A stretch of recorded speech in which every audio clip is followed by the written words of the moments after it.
नमस्कार दोस्तों, मैं आपका अपना अनिल जज्बाती। आज मैं फिर से भ्रमर गीत के जो प्रमुख प्रश्न हैं उनको लेकर आया हूं, उनके उत्तर लेकर आया हूं।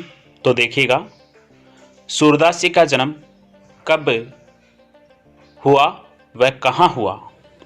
उत्तर है सन 1483 ईस्वी में दिल्ली के निकट सीही नामक गांव में। वास्तविक जन्म 1478 ईस्वी में मानते हैं। अगला प्रश्न है, सूरदास जी की मृत्यु कब हुई? उत्तर है सन 1563 ईस्वी में। वास्तविक मृत्यु 1853 ईस्वी में मानी जाती है।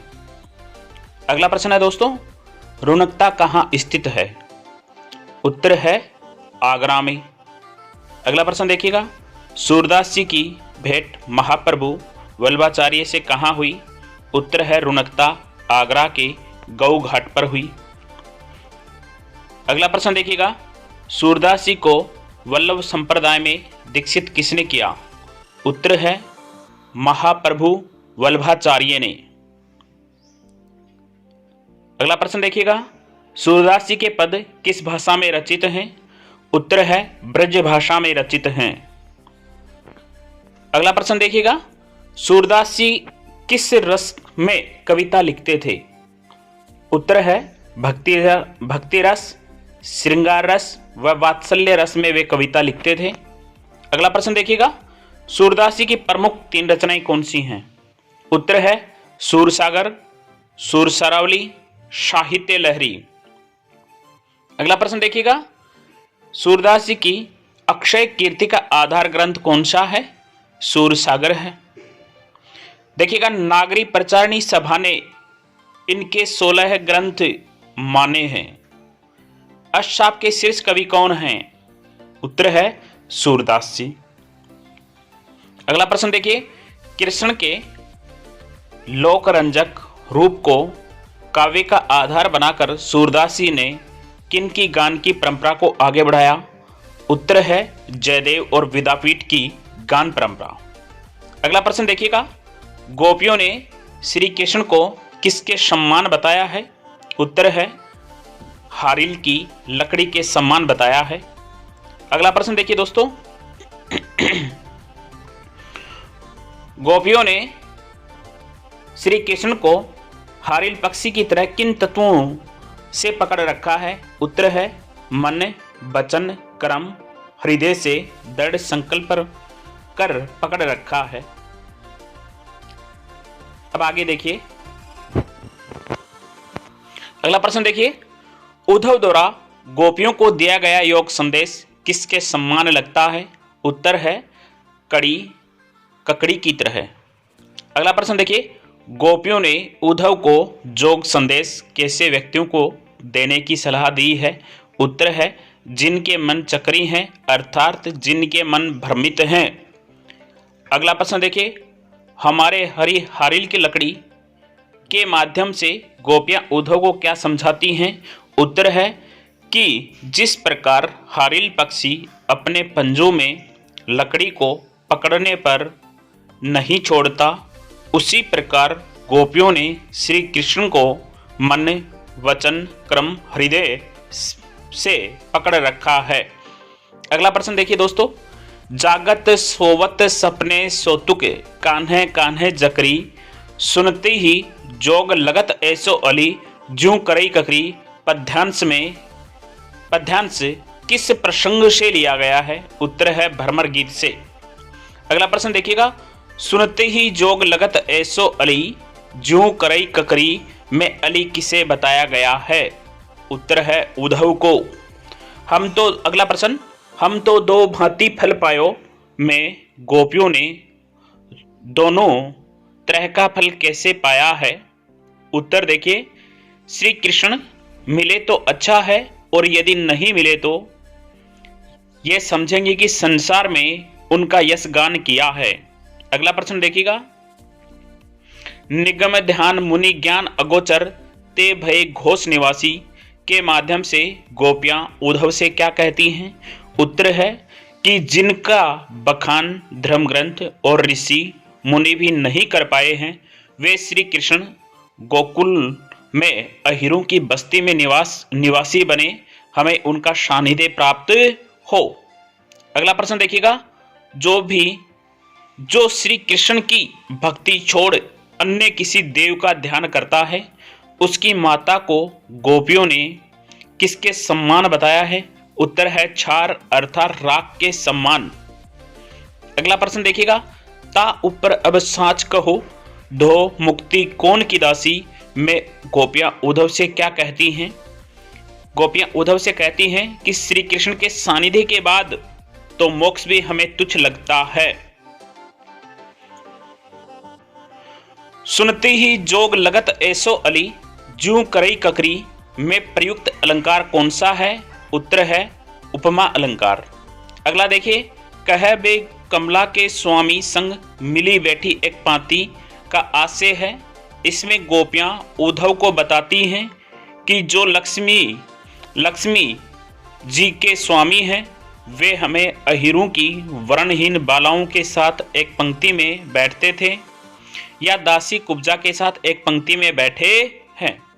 अगला प्रश्न देखिएगा, मथुरा को गोपियों ने किसके सम्मान बताया है? उत्तर है काजरी की कोठरी के सम्मान या दूषित करने वाला स्थान काजल की कोठरी के सम्मान।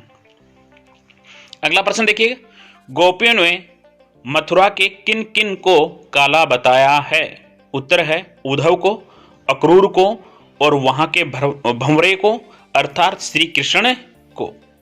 अगला प्रश्न देखिए, तिनके संग अधि छवि उपजे, कमल नैन मणियारे में कमल नैन मणियारे किसके लिए प्रयुक्त हुआ है? उत्तर है श्री कृष्ण के लिए। अगला प्रश्न देखिए, वह मथुरा काजर की कोठरी जे आवे थे कारे पद्यांश के रचयिता कौन है? उत्तर है सूरदास जी।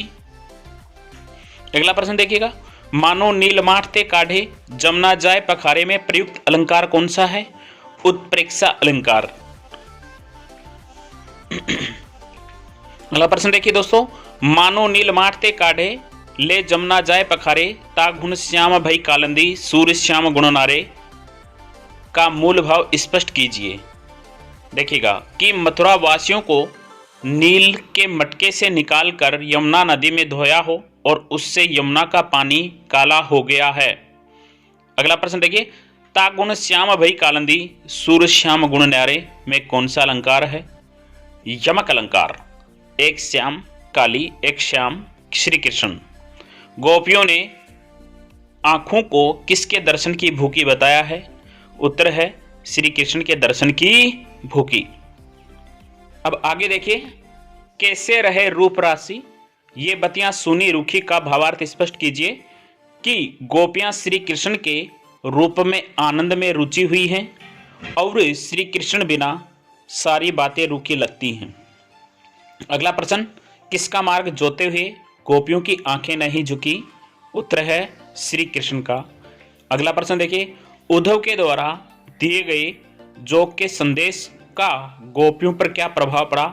उत्तर है गोपियों की व्याकुलता और बढ़ गई।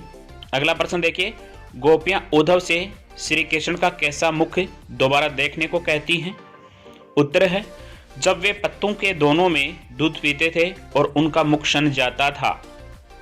अगला प्रश्न देखिए दोस्तों, सूर सिकत हटी नाव चलाओ ये सरिता है सूखी में निहित भाव स्पष्ट कीजिए।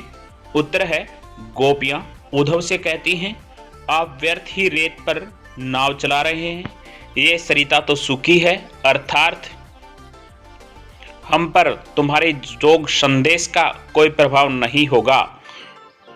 अगला प्रश्न देखिएगा, मधुकर हंसी समझाए सोहदे बुझती साँच ने हासी में मधुकर किसके लिए प्रयुक्त हुआ है? उत्तर है उद्धव के लिए। अगला प्रश्न देखिए दोस्तों, सूरदास की भक्ति किस भाव की मानी जाती है? उत्तर है सखा भाव की। सखे, वात्सल्य व माधुर्य भाव की भक्ति। गोपियों के किन प्रश्नों पर उद्धव ठगा सा रह गया? उत्तर है कि निर्गुण ब्रह्मा जिसकी आप उपासना को कह रहे हैं वे कहाँ के निवासी हैं? उनकी माता व पिता कौन है? कौन पत्नी है? वह कौन दासी है? कैसा रंग है? भेष व किस आनंद के अभिलाषी हैं? अगला प्रश्न देखिए, सुनत मौन हवे रह गयो ठग्यो सो सूर सबे मति नासी में उद्धव की बुद्धि का नाश किस कारण हो गया है? उत्तर है गोपियों द्वारा निर्गुण ब्रह्मा के बारे में पूछे गए प्रश्न के कारण। अगला प्रश्न देखिए, गोपियों को लताओं के कुंज किस कारण वैरी लग रहे हैं? उत्तर है बिना श्री कृष्ण के। आगे देखिए अगला प्रश्न, सूरदास भक्ति काल के किस काव्य धारा के कवि थे? उत्तर है सगुण भक्ति शाखा में कृष्ण भक्ति काव्य धारा की। अगला प्रश्न देखिए दोस्तों, सूरदास के पदों में किस रस की प्रधानता है?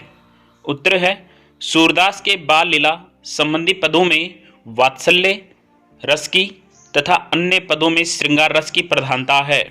अगला प्रश्न देखिए, आँखियां हरि दर्शन की भूखी, इस पद में गोपियों की क्या भावना व्यक्त हुई है? एकनिष्ठ प्रेमा भक्ति की भावना। अगला देखिएगा, ताकि जन्नी छार गोपियों ने किसका जन्म व्यर्थ बताया है? श्री कृष्ण की भक्ति छोड़ अन्य देव की आराधना करता है। अर्थात जो श्री कृष्ण की भक्ति छोड़कर दूसरे भगवान की आराधना करता है उस व्यक्ति की जो अपनी माताओं को लज्जित करवाता है। अगला प्रश्न देखिएगा, वृथा बहती जमुना खग बोलत वृथा कमल फूले अली गूंजे में प्रकृति के किन तत्वों का व्यर्थ को बताया गया है? देखिएगा, यमुना का बहना, पक्षियों का बोलना और कमल के फूल पर भंवरों का गुंजन व्यर्थ है क्योंकि गोपियों के साथ श्री कृष्ण नहीं है। अगला प्रश्न देखिए दोस्तों, पवन पानी घनसार संजीवनी दधि सूत किरण भानु भय भूंजे में कौन सा अलंकार है? उत्तर है विरोधाभास अलंकार। संजीवनी का शाब्दिक अर्थ है बादल। श्री कृष्ण का मार्ग जोते हुए गोपियों की आंखें किसके सम्मान हो गई हैं? चिरमी के सम्मान अर्थात गुंजा के सम्मान। दोस्तों मेरा वीडियो अच्छा लगा है, प्लीज़ लाइक सब्सक्राइब कमेंट जरूर करें। आपका अपना अनिल जज।